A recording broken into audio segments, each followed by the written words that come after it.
Hello there, and a very warm welcome to another edition of Channels Beam. I am Victor Matthias. Now, with over 4,000 cyber attacks being carried out on a daily since 2016, players in the tech industry are consistently seeking ways to protect themselves against hackers. Today on the program, we will be looking at how blockchain technology, which is an immutable timestamp series record of data that is distributed and managed by a cluster of computers, can be used to make the cyberspace safe. But before we do that, let's quickly refresh your minds on what made the trends in the social cyberspace in the past week.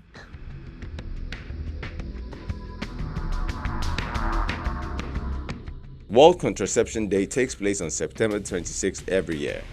The day's mission is to improve awareness on all contraceptive methods available and to help people make informed choices about their sexual and reproductive health.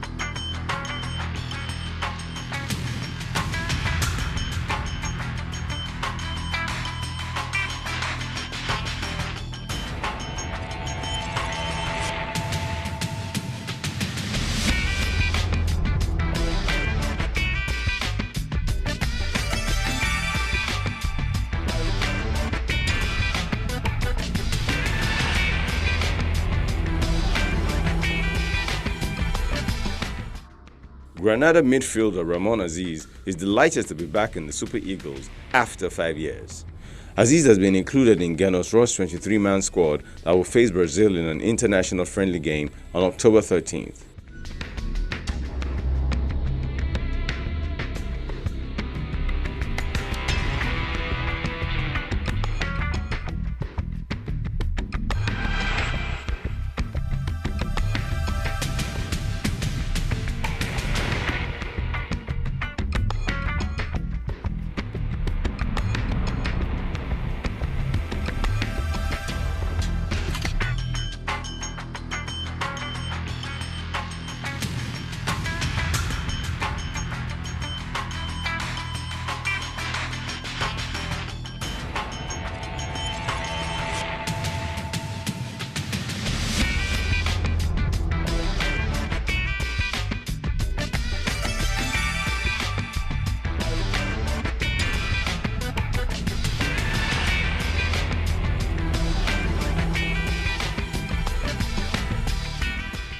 The recent decision by the Central Bank of Nigeria to reintroduce various charges on large cash transactions has generated mixed reactions online. However, at a plenary session, the House of Representatives ordered the Apex Bank to suspend the policy.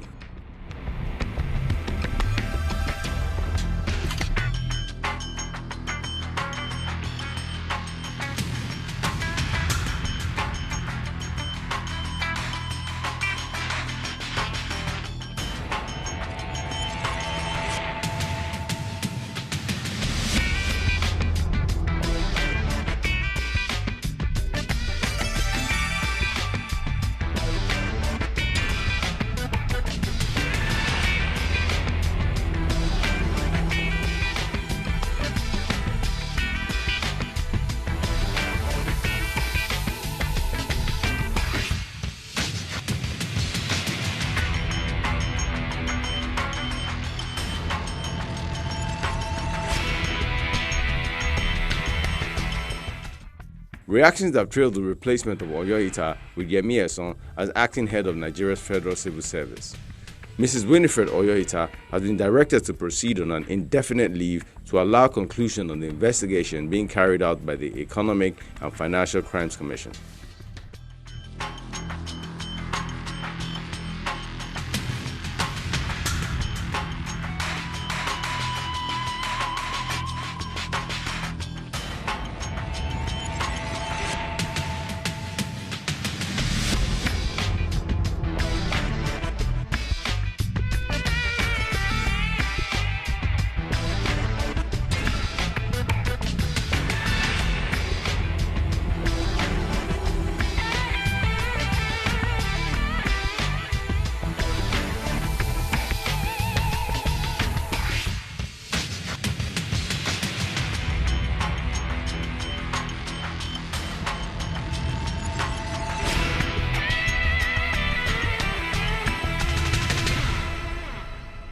there you go. Those were the trends in the past week. But joining us to look at the topic of the day, we have with us Oluchi Enebeli. She is a blockchain as well as a software engineer.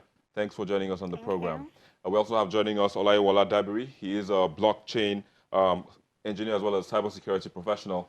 Thanks as well for joining us on the program. I know you're a gentleman, so you'd let her go first. So kickstart this conversation for us, Oluchi. Speaking of cybersecurity, how would blockchain play a pivotal role, in making the cyber space secure? Okay, so to kickstart, I would like to take us through a definition of what blockchain actually is, because most people might not really have an idea of what it is. So blockchain, I would define it in two ways. So blockchain is a distributed ledger system. Blockchain is a distributed ledger system. By distributed, I mean your records or your transactions are not stored in a central place. So it is stored across multiple nodes, multiple servers, multiple systems at the same time. Then the other aspect of blockchain will be the core feature it brings, which is trust and immutability. How does it bring that? By having a cryptographically hashed data stored in chains of blocks, which are not stored in this distributed system. So looking at the definition alone, the definition of blockchain alone, we can see that it can actually help cybersecurity. It can actually help cybersecurity in terms of DOS attack. That's denial of service. So there are different aspects of DOS attack. There are different ways it can be done. But one way that particularly interests me, as it has to do with blockchain, is the fact of overflooding a server. So if an attacker can decide to send request to a server, authentication request to a server with an invalid response address. So what the server does is that it tries to validate this authentication request and then tries to send back a response to that invalid address. So it keeps an open channel while trying to send this response. And then there is no valid response, so it can never get sent. And then eventually it closes it. But this attacker keeps sending multiple of these requests until the server shuts down. So there's no way customers or users can reach a server anymore. But if you have a distributed system, what the blockchain brings, there can't be one single point of entry. So there can't be one single point of failure. So if a server is down, it doesn't affect the others. So there's a backup. Exactly, there's a backup. Others still run, and then they have the same copy of information. Let me bring Olaiwola into this. I mean, looking at this whole thing, I mean, she made mention of the DOS, attacks and all of that, but there are multiple other ways that, this can actually, come in place, and help the cyberspace to be secure. What other ways are there? Well, when it comes to cybersecurity, we have to look at like three things. We call it CIA, which is because confidentiality, the integrity, and the authenticity of the data. So if these three gaps can be closed, then we are good to go. So blockchain can help in a lot of ways, especially the fact that it's distributed on a ledger.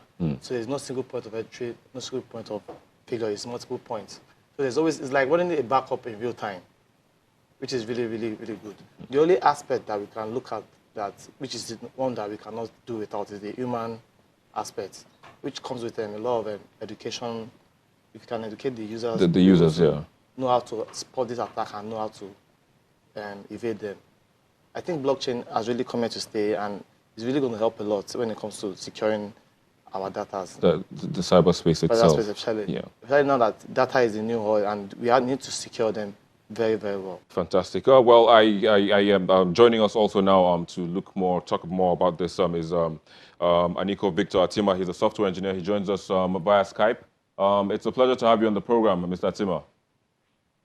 All right, good afternoon. It's a pleasure to be with you. Yeah, great. Thanks for coming on board. So quickly, I mean, a lot of water has gone on the bridge, but we're looking at how a blockchain technology, can make the cyberspace secure, so to speak now. Our guests here in the studio have given us some tips as to how that can happen. But, one thing that they made mention is the fact that human errors could be one of the reasons why, despite all of the secure systems that are being put in place, attacks can actually be made. But what can you tell us in that aspect? All right. Thank you very much. You see, when talking about information security or cyber security, so to say, it does not only fall on ICT. It's both ICT and ICM. What do I mean by that? You have the information communication technology, and you have the information communication management. One of my colleagues there did say that the user part of it. So that was what you meant by the information communication management.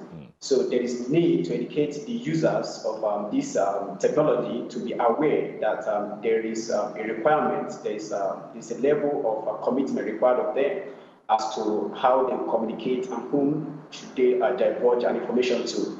You see, when you talk about cyber attack, it does not only involve technical. We have what we call social engineering. It might be engineered socially to divulge an information unknowingly. So that's what he meant. So talking about cybersecurity and the blockchain, technology has really come up with the blockchain, a better way of securing users' information. So now we are now also looking up to this to educate the users or the consumers of this technology as to what is required of them as to moving the technology forward, which is the information management. That part belongs to the users of the technology. I don't know if I'm communicating. Yes, you are. But of course, you are communicating. But I'll bring in Joel Nelson, who is joining from our Abuja studio. Joel, it's also a pleasure to have you on the program today. Thank you. Very well. So, I mean, again, I would have to bring you to the whole thing there's been a lot of conversation going on. I know you probably caught a bit of it. But so she made mention of a couple of things earlier on. And, so we're looking at how, this decentralized data storage, can actually be, how secure it is. Because if it's decentralized, does that mean it's impenetrable? Yeah, okay, I'll come out from our own standpoint. For us at Silex Secure, we have overlooked the structure of decentralization, okay, and we have also seen that everything being centralized in one place is a problem. Okay, so we came up with an initiative, we came up with a solution that enables all our users use their devices in a decentralized point. Okay, we come up with a technology on a mobile platform where user A and user B can interact. But at this point, none of the data are being stored on a central point.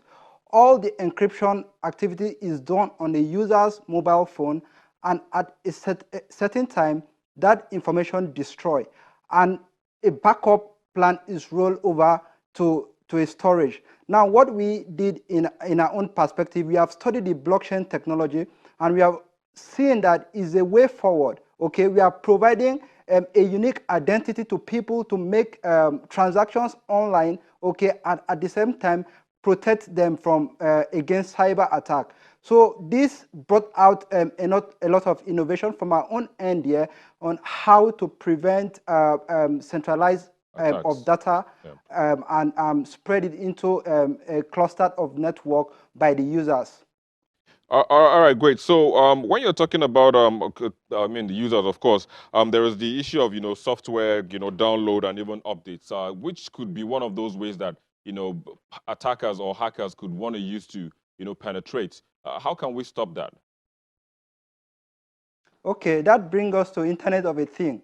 Okay, you have seen a lot of patches. Okay, now the hackers leverage on this. Okay, because most of these data are probably out there available for them to use. Okay, in our own context, we hide this as a technology. We put in cryptography and all that to enable the guy at the other side not being able to understand our infrastructure, how things are being run at our own end. All right, great. Just hold your thoughts for a bit. We'll take a quick break and we'll be back in a moment to continue this discussion. Please stay with us. Well, thank you for staying with us. We still have with us our panelists right here in the studio, as well as on Skype and also from our Abuja studio. So, we're talking about, just before we went on the break, we're talking about, software, maybe upgrade or maybe phishing accounts, which would ultimately, in some cases, lead to BECs, which is business email compromise. How can we stop that? Because sometimes you just might not be aware. Yeah, when it comes to attacks like that, we need to educate the users, as people that are downloading this software. Most times, if the vendor is not verified, you should not download from this site.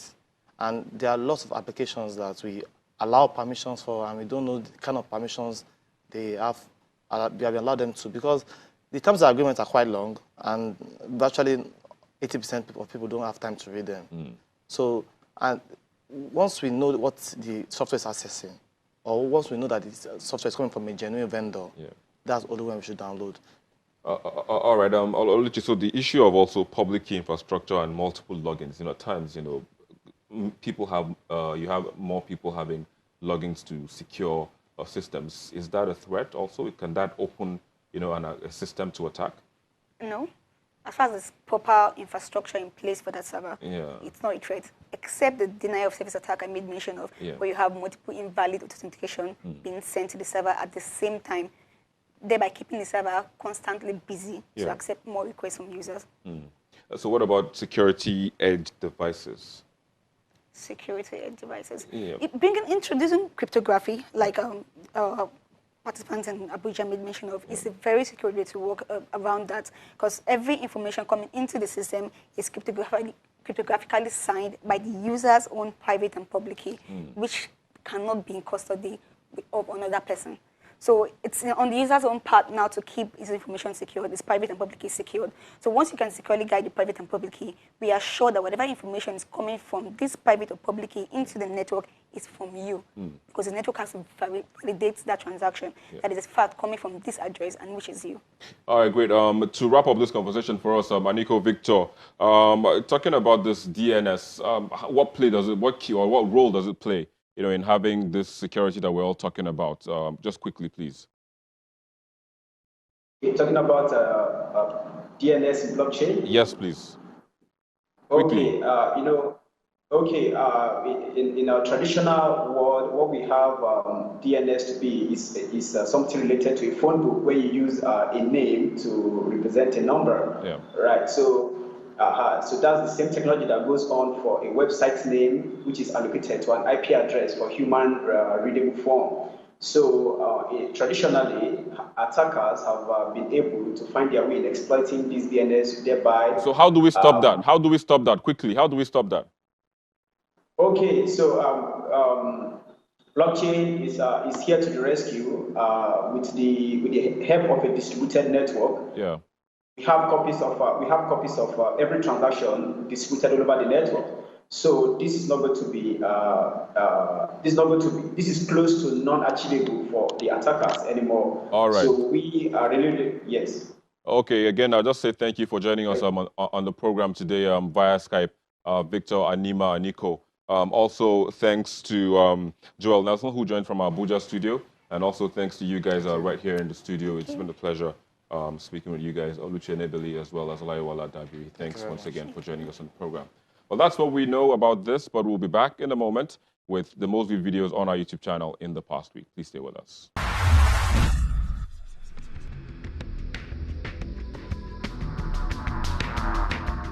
We didn't come to the shop on Sunday because I was scared.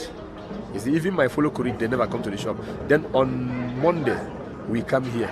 We see that all is damaged.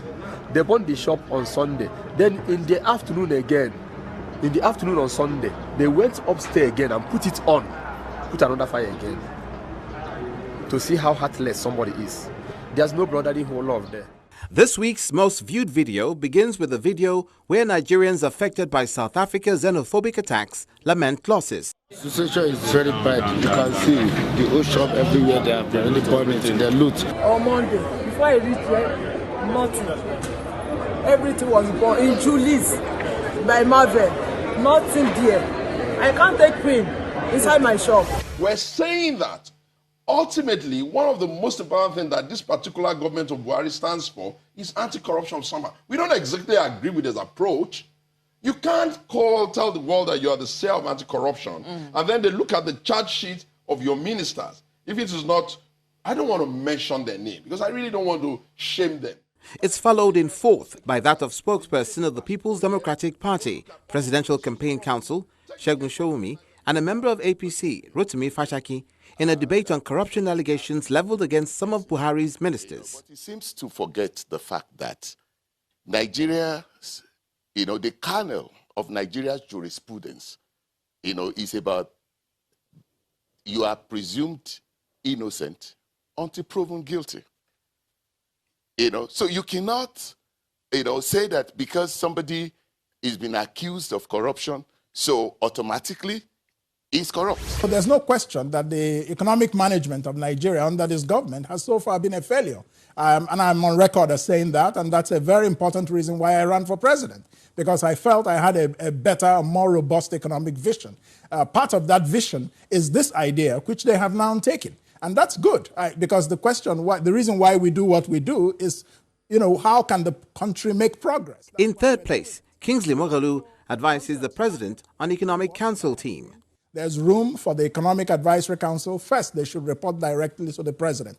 That's what it should be, because the president ultimately is the person who is responsible for whether Nigeria's economy works or fails, for whether people have jobs or they don't have jobs. 54% of youth in Nigeria today are unemployed. That's a crisis. And we elect a government to be able to make life better for our masses. So if that is not happening, it's the president who should be held responsible. So he has taken the ultimate responsibility for the final decisions on the economy, and I see nothing wrong with that. I think that's actually the right thing to do. So this council should advise the president, or will advise the president, but we hope that the president will listen to their advice. The presidency remains one, and this presidency just wants to do the best for Nigeria.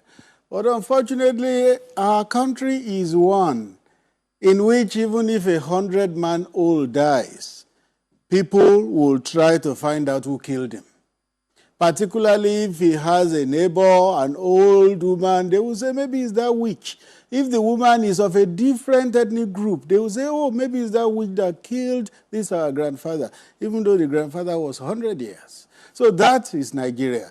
Too much suspicion, different kinds of inferences in things that are just normal and natural, things that are designed to accelerate governance and make sure there is probity and accountability. They will find all sorts of inferences. In second place, Special Assistant to the President on Media and Publicity, Femi Adesina, reacts to claims that Vice President Oshibajo is being sidelined.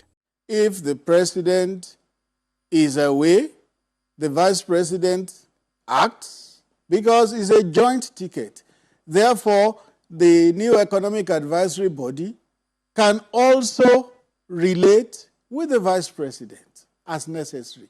It's just Nigerians, well, some Nigerians who want to drive a wedge between the president and the vice president that read meanings into everything. I didn't hear Shore or others say the government should be toppled. They were saying we want revolution, we want certain things that are wrong with the system to be removed. Now, I saw their section, I saw one of the charges, section 24 of the cyber case law act, which they try to rely on, which says that if you use the means of computer or such data to incite members of the public or insult others or cause others to take up arms and all that, that you are guilty of a criminal offense and you are liable to 7 million naira fine. Coming in first place, a senior advocate of Nigeria, Michael Zekome, describes the charges against Omoyele Sowore by the Nigerian government as dead on arrival. The case is as dead as dodo. Dodo, by the way, is not fried plantain. Dodo is a bird that used to exist in the southern part of Africa. It is now extinct. So when you say something is as dead as dodo, it means it is extinct. It can never fly. Well, there you go. Those were the most viewed videos on our YouTube channel in the past week. And that's where we wrap it up on this edition of the program. But as always, the conversation doesn't end here. It continues via the social media addresses showing on your screen. Thank you once again for watching. I'm Victor Matthias. Bye for now.